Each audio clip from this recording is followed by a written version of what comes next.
Hello, dear students. This is Dr. Radhika, and I welcome you all to another lecture.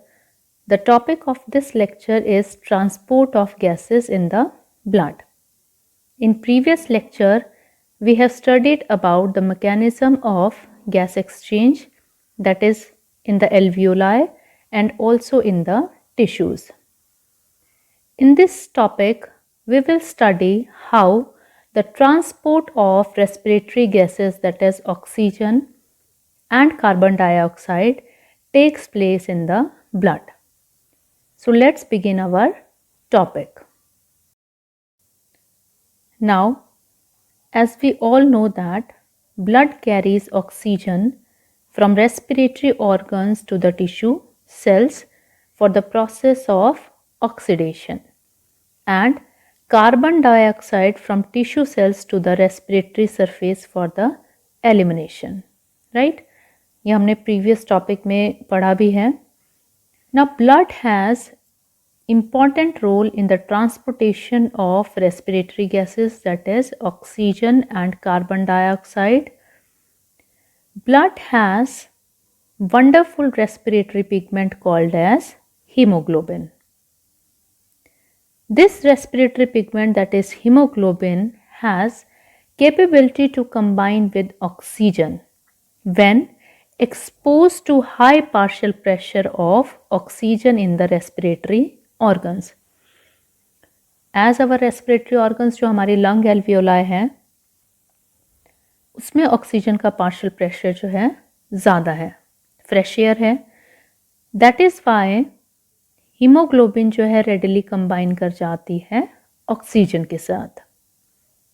Moreover the affinity of haemoglobin for oxygen also increases with the fall in partial pressure of carbon dioxide of the blood, resulting from the diffusion of carbon dioxide from blood into the lung alveoli. तो दोनों ही condition में जो haemoglobin है that readily take up oxygen. जब partial pressure जो oxygen का है वो ज़्यादा है और कार्बन डाइऑक्साइड का पार्शियल प्रेशर जो है वो कम है, और ये कहाँ पे हो रहा है हमारा, मेनली रेस्पिरेटरी सरफेस पे. Blood releases oxygen equally when exposed to low partial pressure or high partial pressure of carbon dioxide in the tissues. इसके जो कंट्रास्ट में टिश्यूज़ में क्या हो रहा है कि टिश्यूज़ में ऑक्सीजन का पार्शियल प्रेशर क्या है, लो है, और कार्बन डाइऑक्साइड का पार्शियल प्रेशर क्या है, हाई है. तो वहाँ पे ऑक्सीजन जो है that is liberated by the blood. तो ब्लड जो है इसीलिए वंडरफुल रेस्पिरेटरी पिगमेंट है कि ये रेस्पिरेटरी सरफेस पे आके रेडली कंबाइन कर जाता है ऑक्सीजन के साथ और टिश्यूज़ में आके ये ऑक्सीजन को लिबरेट कर देता है because of the differences in partial pressures. Likewise blood also help in the transportation of carbon dioxide depending upon the partial pressure.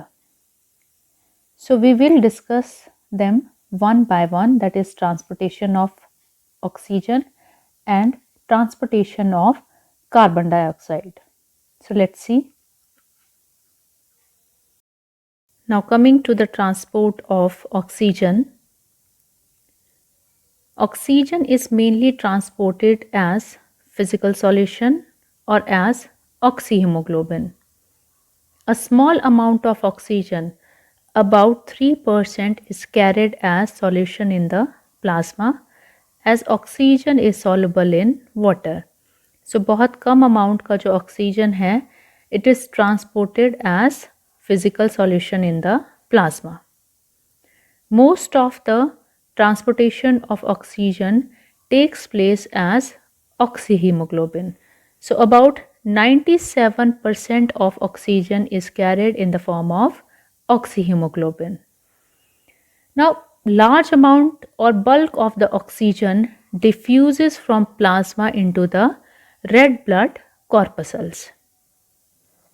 In RBCs, it loosely joins with Fe2 positive ions, that is ferrous ions of the respiratory pigment hemoglobin, to form scarlet red oxyhemoglobin, and this process is called as oxygenation. ये मैं आपको आगे बताऊंगी कि किस तरह से जो ऑक्सीजन है वो ज्वाइन कर रही है Fe2 पॉजिटिव आयंस जो है फेरस आयंस हैं हीमोग्लोबिन के, वो किस तरह से इनकी कंबाइन कर रही हैं, ये अगले स्टेप में मैं आपको बताऊंगी। तो क्या हो रहा है कि ऑक्सी हीमोग्लोबिन जो है फॉर्म हो रहा है और ऑक्सीजन जो कैरी हो रही है that is in the form of oxy haemoglobin. ठीक है, now let's see the equation. This is haemoglobin, it combines with oxygen, and this process is reversible. It takes place in the lungs as well as in the tissues. In lungs, oxyhemoglobin is formed. This is oxyhemoglobin, right? लेकिन tissues में इसके reverse हो रहा है, that is oxyhaemoglobin dissociate हो रही है haemoglobin and oxygen is released, right? So here in this diagram you can see the structure of hemoglobin. Hemoglobin molecule has 4 protein chains, 2 are alpha chains and 2 are beta chains. Apart from protein chains, it also has non-protein heme group, which is clearly indicated by red color in the diagram. This is the structure of heme group. Heme group has iron in the center. So this is the structure of one heme group. तो इसी तरह से hemoglobin में there are 4 Fe ions. So hemoglobin molecule has 4 Fe ions, Fe2 positive ions, or you can say ferrous ions. Each can combine with one oxygen molecule. ठीक है, तो haemoglobin 4 oxygen molecule जो है कैरी कर सकता है. Therefore, an oxyhemoglobin molecule can carry 1 to 4 oxygen molecules depending upon the degree of saturation with the oxygen. तो oxygen का पार्शियल प्रेशर क्या है उस पर डिपेंड करेगा और उसी तरह से ऑक्सीजन जो है कैरी होगी by the haemoglobin. At partial pressure of oxygen, that is 95 mm of Hg, arterial blood has 19.8 ml of oxygen per 100 ml. तो इस partial pressure पे about 19.8 ml of oxygen is carried per 100 ml of blood. At this partial pressure, only 0.3 ml of oxygen is in the physical solution and rest is transported in the form of oxyhemoglobin. And hemoglobin is 97% oxygenated in the arterial blood. Now, what is happening in tissue capillaries? जैसे lung में हो रहा था कि lungs में और arterial blood में oxyhaemoglobin है, जो मैंने आपको प्रोसेस पहले बताई, लेकिन टिश्यू कैपिलरीज में क्या हो रहा है, due to low partial pressure of oxygen and high partial pressure of carbon dioxide, oxyhaemoglobin dissociates into deoxyhaemoglobin, which is also called as reduced hemoglobin and molecular oxygen. ठीक है, तो ऑक्सीहीमोग्लोबिन किस में डिसोशिएट हो जाएगा, डीऑक्सीहीमोग्लोबिन एंड मॉलिक्यूलर ऑक्सीजन. रिवर्स हो जाएगा जो लंग एल्वियोलाई में हो रहा था, haemoglobin plus oxygen is liberated. This oxygen diffuses from blood into the tissue fluid and then into the tissue cells. और यहाँ पे oxygen is used for the process of oxidation. In tissues, blood loses about 0.7 ml of oxygen per 100 ml and partial pressure falls to 40 mm of Hg. And Hemoglobin is 70% oxygenated in the venous blood. Now let's take up the transport of carbon dioxide. Carbon dioxide is mainly transported either as physical solution or by chemical means. A very small amount, about 7 to 10% of carbon dioxide dissolves in plasma and transported as physical solution. तो जिस तरह से oxygen जो है plasma में dissolve हो रही थी, उसी तरह से carbon dioxide also dissolves in plasma and transported as physical solution. By chemical means, carbon dioxide is transported either as bicarbonate ions or as carboaminohemoglobin. So first let's take up bicarbonate ions. About 60 to 70% of carbon dioxide is transported by blood as bicarbonate ions, right? अब bicarbonate ions ये जो है ये plasma भी transport हो रहे हैं, plasma के थ्रू भी ट्रांसपोर्ट हो रहे हैं और आरबीसी के थ्रू भी ट्रांसपोर्ट हो रहे हैं. कैसे हो रहे हैं? A small amount of carbon dioxide combines with water in the plasma to form carbonic acid, that is H2CO3. This acid further dissociates into hydrogen ions and bicarbonate ions, that is HCO3 negative ions, right? And this process takes place in the plasma. अब bulk of carbon dioxide, most of the carbon dioxide diffuse from blood into the RBC. RBC में भी यही process होगी. Carbon dioxide combines with water, but the reaction is comparatively fast because it is catalyzed by enzyme carbonic anhydrase. Again, carbonic acid is formed, which further dissociate into bicarbonate ions and hydrogen ions. ठीक है, तो जो bicarbonate ions जो थे वो transport हो रहे हैं both in the plasma and also in the RBC. Next one is the carbaminohaemoglobin. About 20 to 30% of carbon dioxide entering RBC loosely combines with amino group of reduced hemoglobin to form carbaminohaemoglobin, right? अब देखो किस तरह से हो रहा है. This one is the oxyhaemoglobin. When it combines with carbon dioxide तो क्या होगा?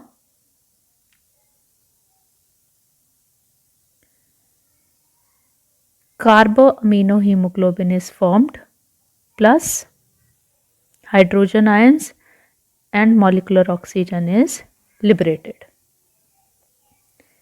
Each 100 ml of blood receives about 3.7 ml of carbon dioxide from the tissues. अब देखो, जब हमने ट्रांसपोर्टेशन ऑफ गैसेस की बात की तो जैसे जैसे ट्रांसपोर्ट हो रहा है गैसेस का, हाइड्रोजन आयंस भी बन रहे हैं, बाइकार्बोनेट आयंस भी बन रहे हैं. अब अगर हाइड्रोजन आयंस बहुत ज़्यादा बन जाएंगे तो ब्लड विल बिकम एसिडिक, और इसी तरह से अगर बाइकार्बोनेट आयंस ज़्यादा रिलीज हो जाएंगे तो ब्लड विल बिकम बेसिक. तो उसको मेंटेन करने के लिए there are buffers already present in the blood. इन बफर्स का क्या काम है? To maintain the pH or to keep it from fluctuating and keep it at constant pH, right? तो बफर्स जो इम्पॉर्टेंट बफर्स जो प्रेजेंट हैं जो pH को मेंटेन करने में काम करते हैं, जैसे हाइड्रोजन आयंस हैं, दे combine with certain protein buffers. ठीक है, ये सारी प्रोसेसेस रिवर्सिबल हैं. और अगर बाइकार्बोनेट आयंस ज़्यादा अमाउंट में बने हैं then they combine with bases to counter the effect. अब ये बेसिस कौन कौन से हो सकते हैं, जैसे sodium which is there in the plasma and potassium which is there in the red blood corpuscles. उसके अलावा बहुत सारे और बफर्स भी हैं, जैसे फॉस्फेट बफर्स हैं।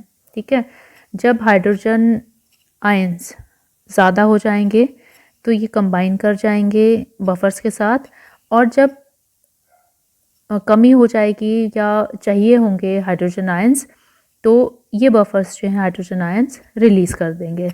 इसके अलावा बहुत इम्पॉर्टेंट जो है that is the haemoglobin. Hemoglobin is also an important buffer. It also helps in maintaining the pH by combining with H positive ions. ये H positive ions के साथ combine कर जाता है। ठीक है, otherwise it is a weak buffer, but when it combines with H positive ions, it forms acid hemoglobin. अब reaction कैसे हो रहा है इसका देखें। This is the oxyhaemoglobin, right, all the processes are reversible. This is the acid haemoglobin plus molecular oxygen is liberated. ये तब होगा जब ब्लड में H पॉजिटिव आयंस ज़्यादा हैं।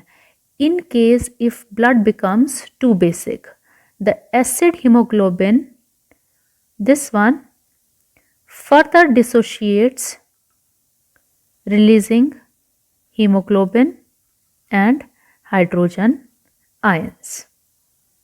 So these are the certain buffers which help to maintain the pH.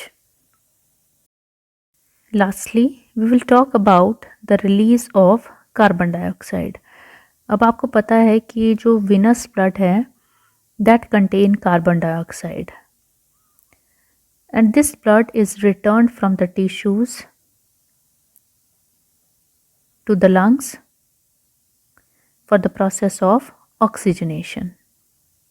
ठीक है, और during oxygenation carbon dioxide is released and about 3.7 ml of carbon dioxide is released per 100 ml of blood. अब किस तरह से release हो रही है?